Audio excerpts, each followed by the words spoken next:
Donald Trump keeps recruiting from Fox and Fox News for cabinet positions and other plum positions in his administration, now adding Maria Bartiromo and Laura Ingraham, who cover Donald Trump, who interviewed Donald Trump, who can no longer ever be claimed to be independent.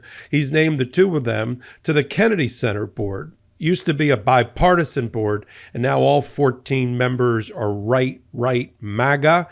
Trumpers, I'll give you the list in a minute, continuing the march of Fox News as a stepping stone and a feeding program right into the Trump administration. How they can continue to have their FCC license and act like there's some sort of independent news agency with so much revolving door, or even not even revolving door. How is Maria Bartiromo going to look the American people in the eye and say she's doing a legitimate business news program when she just took a board seat? And how does Fox and its ethics department, attention Fox, you need an ethicist, how is it allowing it? I'm Michael Popok. You're here on the MeidasTouch Network and on Legal AF.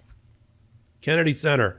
Used to be 10 to 14 people, bipartisan, Republican and Democrat. They run the Kennedy Center and its programming in Washington. It's an honor to be on the Kennedy Center board. Donald Trump completely took over the board, trashed everybody that was on there, fired everybody, bipartisan or otherwise, and then installed all of his stooges and lackeys, mega donors and their spouses and the like. Let me tell you who's now on the board now that he trashed it. And then we'll get a Bartiromo and Ingraham at Fox and how they could possibly continue to follow Donald Trump and report on him to the American people when they've taken this cushy plum assignment, while they're still reporters or whatever they're supposed to be, TV personalities.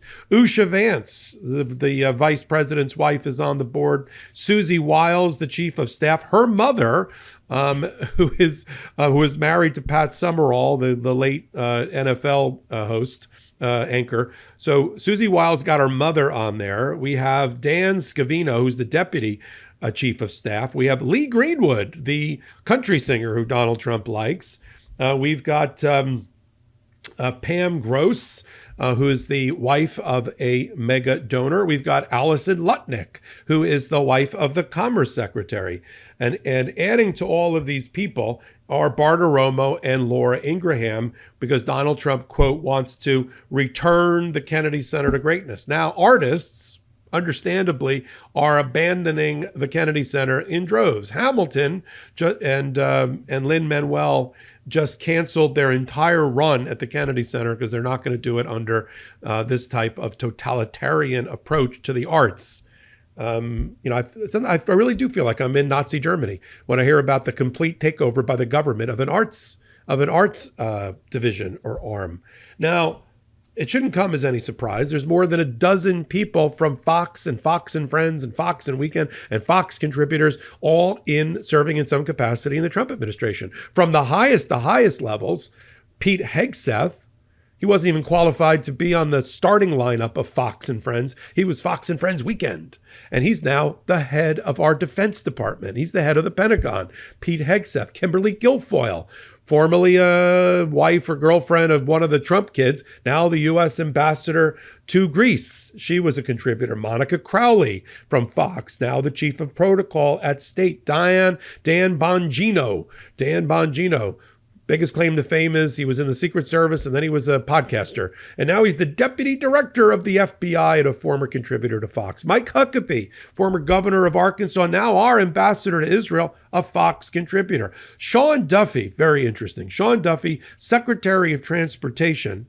He was a Fox contributor where he met his wife, Rachel Campos Duffy, when they were on Real World Meets whatever on MTV, and she was a real world person, Rachel Campos Duffy, and she's still on Fox, and he was on Fox and is now our Secretary of Transportation during one of the most critical and tumultuous periods in air travel, for instance, we've ever had, with at least 5 major plane accidents and deaths, including the most fatalities in the last 25 years, about 9 days after the Trump administration started. Maybe they should focus more on being real civil servants and politicians instead of playing one on television. This episode of Legal AF is brought to you by Graza. It's my new favorite olive oil. It's fresh, it's never blended, and it comes from a single type of olive, the Piquillol, straight out of high-end Spain, where over half the world's olive oil is produced. Why Graza? It uses only one olive from one region. No mysterious blends. That means a traceable, fresher product without mixing in any lower grade or unknown oils. No more messy tins or drippy spouts. Just aim, squeeze, and go. They have Frizzle, the newest, with a higher 490-degree Fahrenheit smoke point, perfect for frying, crisping, or grilling.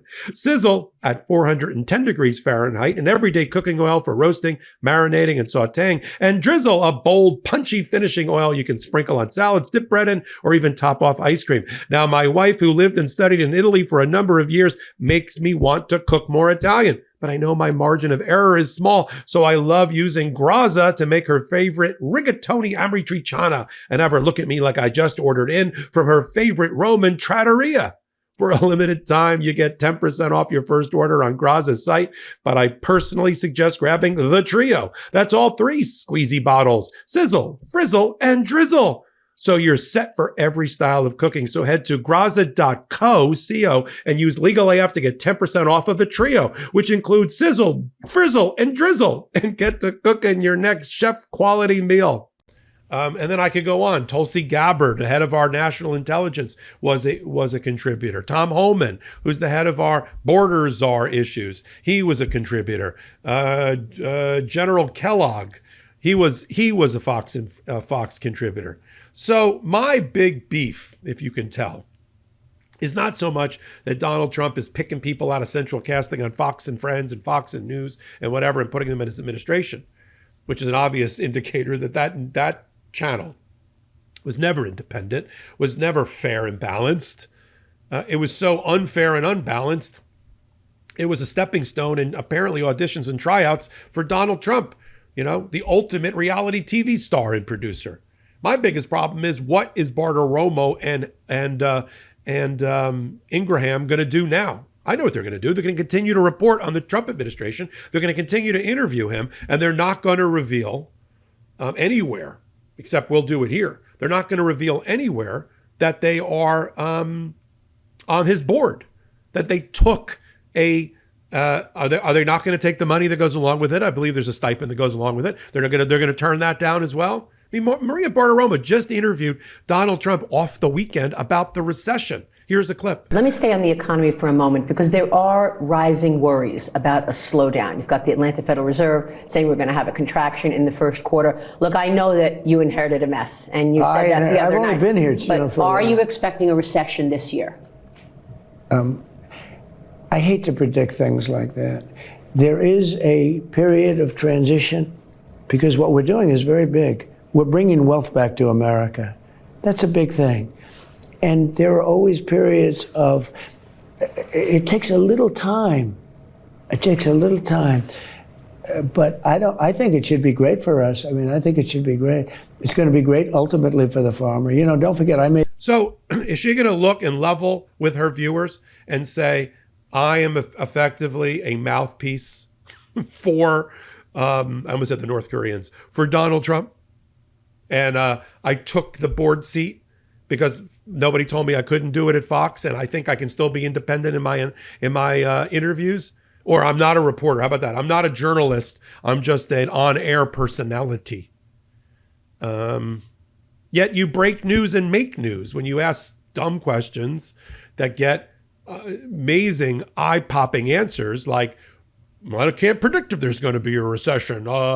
It's a period of transition. You're making news there, Maria, whether you like it or not. And you're getting paid several $1 million a year, I presume, in order to do it. I don't see anybody attacking Fox for DEI at the Trump administration. Is that how Maria got her job? Because diversity, equity, and inclusion, they needed more women on the air? I don't know. I mean, let's get to the bottom of it. Seems to be a fair number of women on Fox. I don't suggest that they didn't earn their way into those positions, but if it was a Democratic channel, I'm sure Donald Trump would have already. So So I'm going to continue to follow it all right here, this conduit, this feeder program, and this unholy alliance between Donald Trump and Fox as he rewards those that help get him elected. And they don't think there's any, that's the problem. It's the character thing. They don't think there's anything wrong, no judgment thing, with continuing to be some sort of news organization at the same time that they are just CNBC. I mean, it's like supposed to be a credible news organization while they continue to, take handouts and effectively bribes from Donald Trump. I'll continue to follow it right here on the MeidasTouch Network and on Legal AF. Follow everything we do at the intersection of law and politics right here, and also on the Legal AF YouTube channel, Legal AF MTN. Wednesdays and Saturdays, the OG podcast, top 10 in the world, Legal AF, on the number one MeidasTouch Network, by the way, and then on audio podcast platforms of your choice. I got a new show, Popok Live, Tuesday nights, 8 p.m. Eastern time on this YouTube channel, a new podcast. We're about, 12 episodes old, averaging about 500,000 every time we go out there. That's all because of you. I do my part as best I can. I take questions. I give answers. I don't pull punches. Popok Live, Tuesday nights, 8 p.m. Eastern time. So until my next reporting, I'm Michael Popok. In collaboration with the MeidasTouch Network, we just launched the Legal AF YouTube channel. Help us build this pro-democracy channel where I'll be curating the top stories at the intersection of law and politics. Go to YouTube now and free subscribe at Legal AF MTN. That's at Legal AF MTN.